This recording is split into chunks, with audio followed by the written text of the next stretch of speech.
In this video, I'm going to show you how to install extensions on Cursor AI. Once the app is open, look to the upper left side to make sure the sidebar is visible.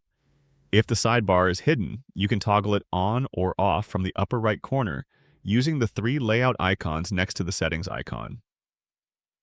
The right bar opens the chat, the bottom bar shows the terminal, and the left bar shows folders and apps. After the left sidebar is visible, click on the apps icon. Here you'll find your installed apps, recommended apps, and a list of popular extensions. To install a new extension, expand popular apps to browse the available options.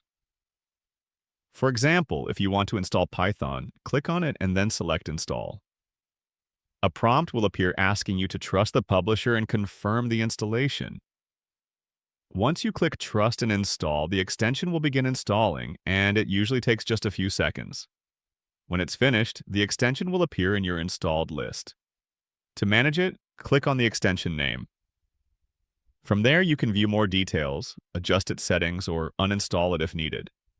And that's how to install and manage extensions on Cursor AI.